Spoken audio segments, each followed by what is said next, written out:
Yeah, we're out here on the streets of Western Washington. Maybe we'll cut back in if we have anything to say. I guess in the meantime, we can talk about what we were going to talk about. Yeah.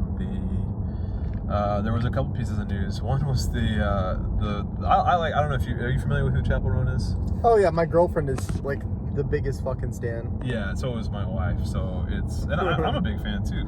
She's pretty cool. I like her. Yeah, I like her music. You know, from when it comes to pop music. Yeah, I was about to say the exact same thing. As far as, I like any pop music. I don't mind that pop music. And I guess recently she got into a lot of trouble by saying that she wasn't convinced about voting for Harris. So she pretty much said... Well, she said that she'll probably end up voting for Harris, but she's not convinced of endorsing her entire brand behind Harris. I think she said something specifically. She said something like...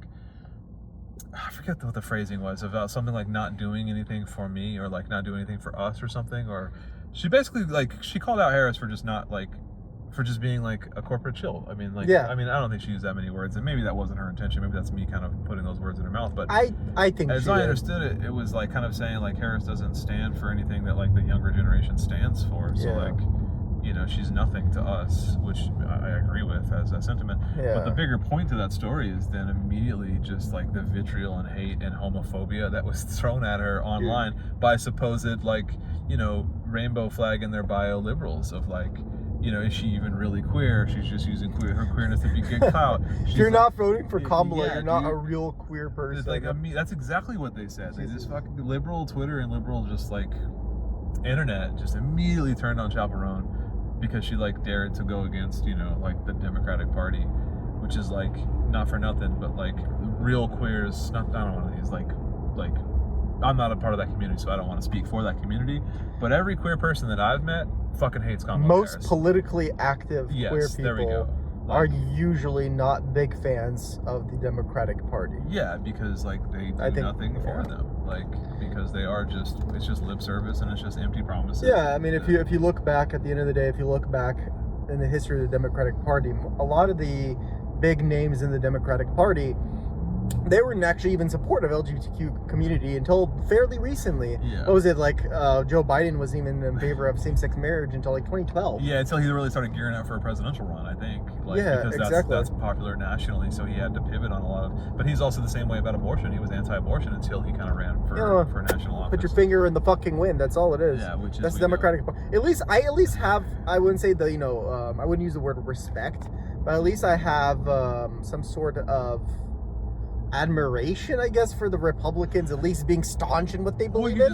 I don't think it's about respect or admiration, but at least you know what they believe in, because what they say they believe in, and it's they're out in the out with their hate, and their hatred is out in the open, and it goes back to that Martin Luther quote, right, about like Martin Luther King. Martin Luther King. Okay. Martin Luther, yes, the 15th century Protestant. Fuck bitches, get money. That's what Martin Luther said. That's what Martin Luther said. Fuck the Catholic Church, get your own brand of religion. No, what Martin Luther King said about like the greatest threat to like black liberation isn't the Ku Klux Klan, or it's the white moderate. Yeah, exactly. I forget the exact quote, because the white moderate that's as close as you'll do it. Yeah, like the white moderate will stab you in the back. At least with the Ku Klux Klan, you know where they stand, and that idea is still very much true today. Yes.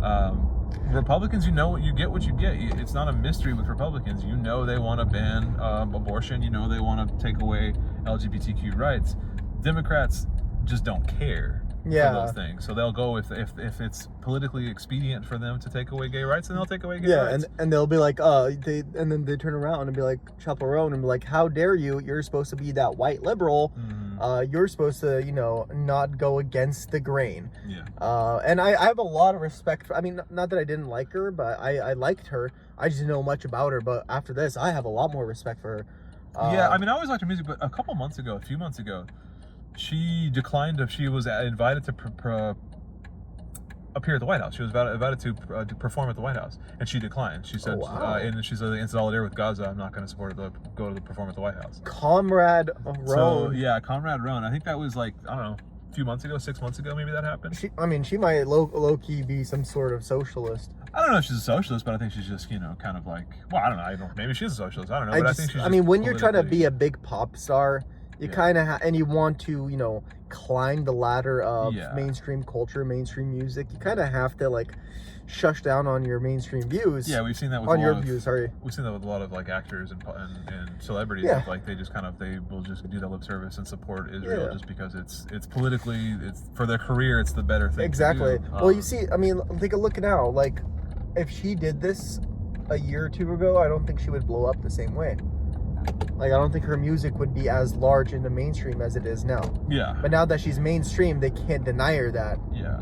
And I think that was probably the best way to go. Yeah, and this will hurt her career to some extent, I'm sure. Well, I don't know. Maybe not, because I don't if the think Gaza so. thing didn't, this won't. Then you know what I mean? Yeah. This I honestly don't think so. I think it may upset some people, but I think that the majority of people that listen to her music are most likely somewhat in agreement with her. And if anything, she's probably helping the cause more than she knows. Probably, yeah. I think that's a valid point. Well, we are right now actually heading to the best of buys. Yeah, I forgot a cord from our massive stash of electronics. We loaded up the electronics on our go bags, charged everything last night, got everything ready, and then forgot a fucking cord. Drove an hour, 15 minutes. Drove an hour and 15 minutes. Fucking Well, goddamn the problem is cord. I started my day. I got off work in South Seattle, so I had to cut. You know what I mean? I had Yeah. to drive all the way up Seattle and then all the way north of Seattle. Anyway, we're about to head into Best Buy. We'll connect with y'all later. We're going to talk about Eric Adams. We're going to talk about the Arkansas execution of Marcellus Williams. And then we're going to head down to Boeing. So stay tuned. Fun episode. Fun episode. Woo! Ahead. Woohoo!